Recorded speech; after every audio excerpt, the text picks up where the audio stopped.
नमस्कार प्रिय विद्यार्थियों, मैं सुशील कुमार शर्मा श्री राम गोपाल गाड़ोदिया उच्च माध्यमिक आदर्श विद्या मंदिर के द्वारा संचालित ऑनलाइन कक्षा में आप सब भैयाओं का स्वागत करता हूं। आज अपन कक्षा 11 के अंदर पादपों में श्वसन है, जिसके पहले हमने ग्लाइकोलाइसिस तक की क्रिया पढ़ी थी, उसके आगे की क्रिया को पढ़ने वाले हैं। ग्लाइकोलाइसिस के आगे का जो बिंदु है वो बिंदु है किण्वन, और जो किण्वन है वो एक प्रकार की जो अवायवीय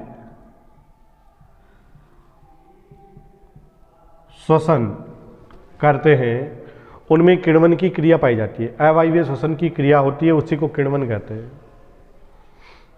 इस प्रकार की जो क्रिया है वो सूक्ष्मतम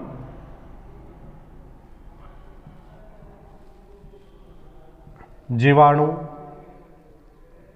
कवक व कुछ पादपों में पाई जाती है। इस प्रकार की क्रिया है वो सूक्ष्मतम जीवाणु हो सकते हैं, कवक हो सकते हैं एवं पादपों में पाई जाती है। अवायवीय श्वसन है, इसलिए अपन इसको कह सकते हैं कि इस प्रकार की क्रिया करने के लिए ऑक्सीजन की आवश्यकता नहीं होती है। अगर ऑक्सीजन की आवश्यकता नहीं होगी तो इसके अंदर जो कार्बनिक पदार्थ है का पूर्ण ऑक्सीकरण नहीं होता है एवं इसमें एक एथेनॉल, CO2 या कार्बोक्सिलिक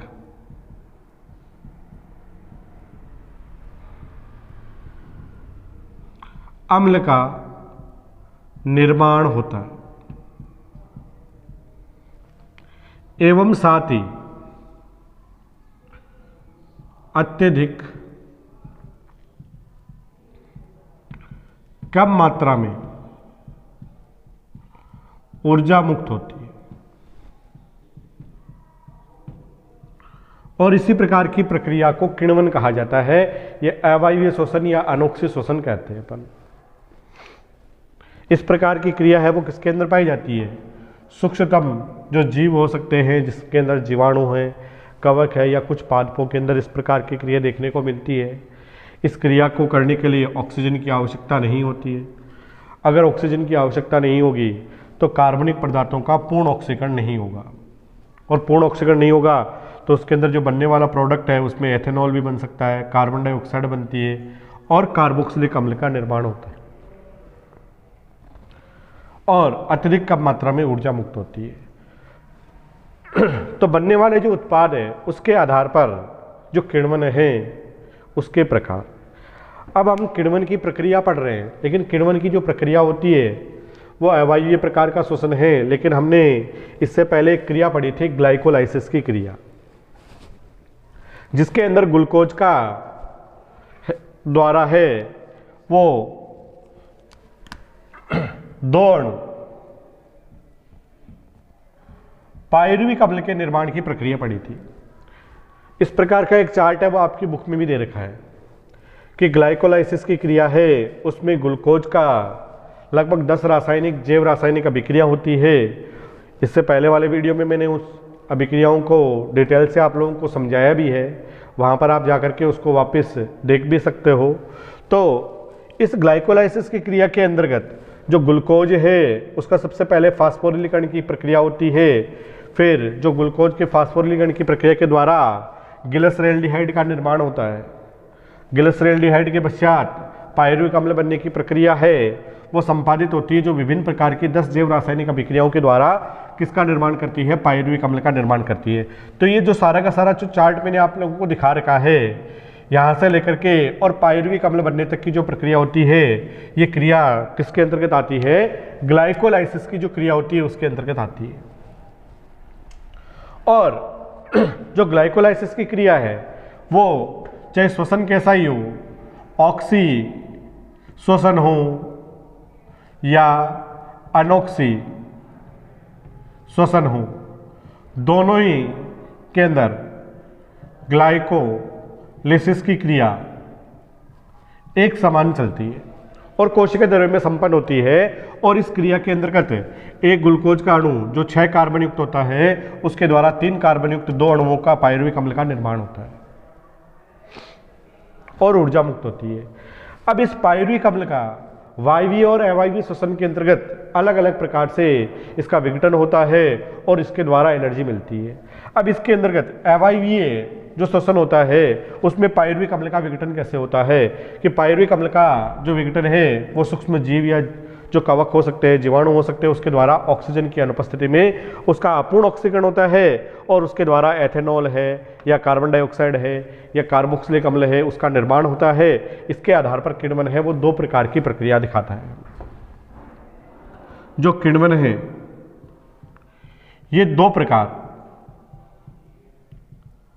का होता है। इसके अंतर्गत पहला दे रखा है वो है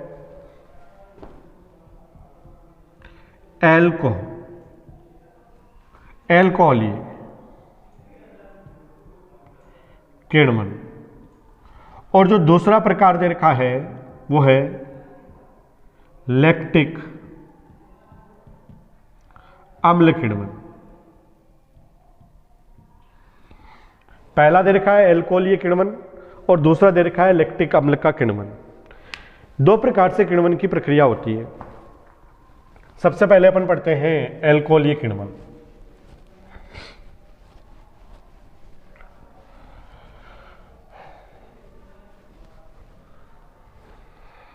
पहला जो प्रकार है एल्कोहल,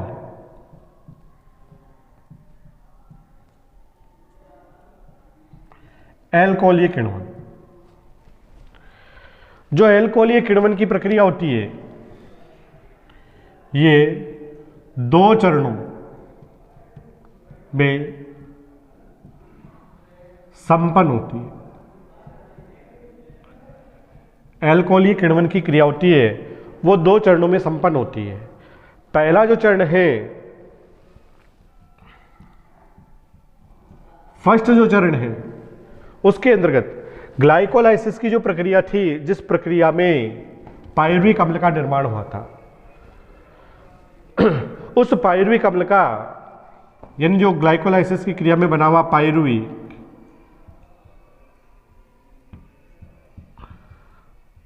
पायरुविक जो अम्ल है वो एक एंजाइम काम आता है। इसके अंतर्गत है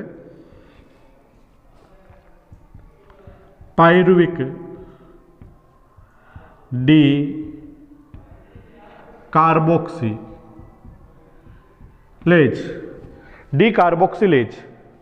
पायरुविक डी कार्बोक्सिलेज। डी अगर कार्बोक्सिलेज आता है तो उसमें कार्बनिक पदार्थ यानी कार्बन डाइऑक्साइड का संयोग होता है और डी कार्बोक्सिलेज का मतलब होता है जिसमें से कार्बन डाइऑक्साइड का निष्कासन होता है। तो पायरुविक डी कार्बोक्सिलेज एंजाइम की उपस्थिति में इसके द्वारा एसिटाल्डिहाइड का निर्माण होता है।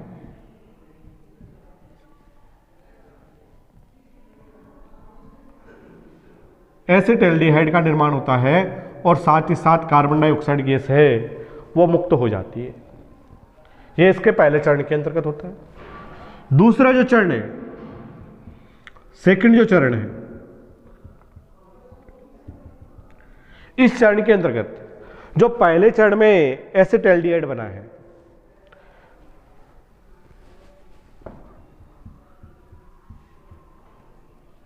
एसिड एल्डिहाइड जो बना है वो एक एंजाइम काम आता है इसके अंतर्गत, एल्कोहल डिहाइड्रोजिनेज एंजाइम।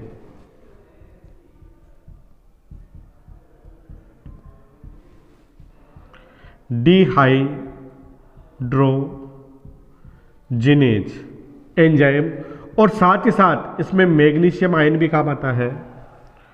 और इस क्रिया के अंतर्गत एक ऊर्जा के रूप में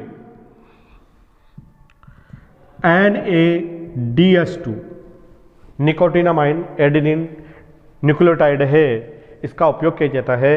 और ये क्या करता है, अपचायक के रूप में कार्य करता है, यानी इसका स्वयं का ऑक्सीकरण होता है और ये ऑक्सीकृत होकर के क्या बना देता है, NAD+ बना देता है। और जो हाइड्रोजन इसमें से मुक्त होते हैं उसको एसिटाल्डिहाइड ग्रहण कर लेता है और ग्रहण करके और एथिल अल्कोहल का निर्माण कर देता है।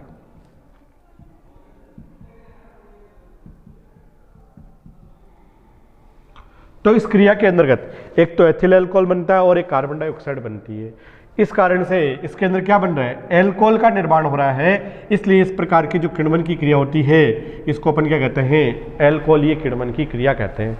जो पायरुविक अम्ल है वो क्या करता है, NADH2 के रूप में ऊर्जा का उपयोग करके खुद क्या हो जाता है, ऑक्सीकृत हो जाता है NAD के अंतर्गत, और किसका निर्माण करता है, एथेनॉल प्लस कार्बन डाइऑक्साइड का निर्माण करता है। इस प्रकार के किण्वन की क्रिया को क्या कहते हैं, अल्कोहलीय किण्वन कहते हैं। इस प्रकार का एक चार्ट है वो आपकी किताब में एक इसका जो आरेख चित्र है वो दिया हुआ है।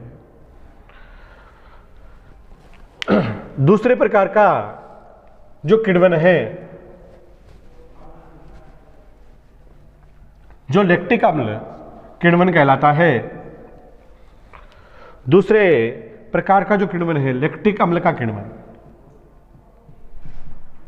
लैक्टिक अम्ल किण्वन।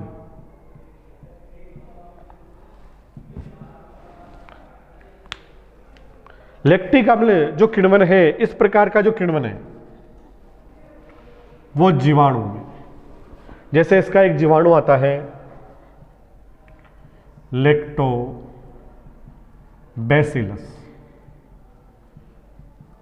बेसिलाई भी हो सकता है, एक आता है क्लास्ट्रीडियम,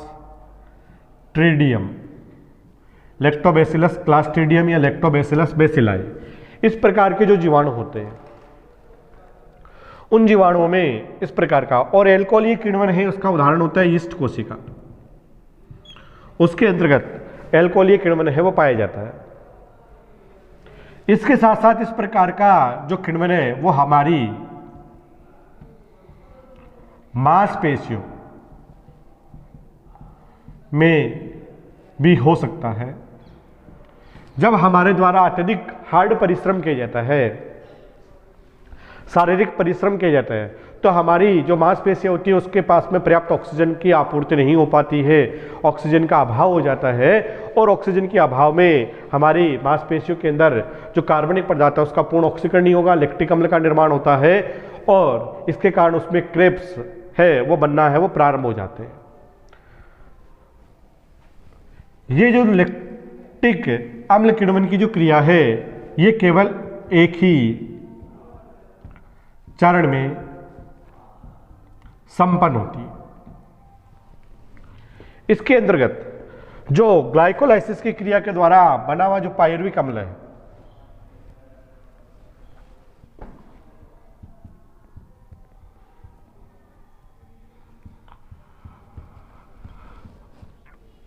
कि ग्लाइकोलाइसिस की जो क्रिया है उसके द्वारा बना हुआ जो पायरुविक अम्ल होता है ये एक एंजाइम काम आता है, लैक्टोज डिहाइड्रोजिनेज नामक एक एंजाइम है, उसकी उपस्थिति में लैक्टिक अम्ल का निर्माण करता है। और इस क्रिया के अंदर भी NADH2 ऊर्जा के रूप में काम आकर के, और इसका क्या होता है, अपचायक के रूप में काम आता है, अर्थात इसका स्वयं का ऑक्सीकरण होगा और यह अभिक्रिया में हाइड्रोजन देता है और स्वयं किसके रूप में ऑक्सीकृत हो जाता है, NAD के रूप में ऑक्सीकृत हो जाएगा। तो इस प्रकार से जो किण्वन है इसके अंतर्गत पायरुविक अम्ल है, इसका लैक्टिक अम्ल का जो किण्वन होता है इसके अंतर्गत NADH2 है वो किसके रूप में ऑक्सीकृत हो रहा है, D+ के रूप में ऑक्सीकृत हो जाता है और अपने हाइड्रोजन देकर के किसका निर्माण करता है, लैक्टिक अम्ल का निर्माण करता है। इस प्रकार की क्रिया है वो लैक्टोबैसिलस जीवाणु हो सकते हैं या हमारी मांसपेशियां हो सकती है, उनमें इस प्रकार के किण्वन की क्रिया है वो देखने को मिलती है। तो इस प्रकार से आज हमने पादपों के अंदर है वो किण्वन की प्रक्रिया है वो कैसे होती है, जीवों में किण्वन की क्रिया कैसे होती है उसका अध्ययन किया है। आगे की कक्षा में इसके आगे का अपन बिंदु है वो क्रेब्स चक्र लेकर के आएंगे। तब तक के लिए धन्यवाद।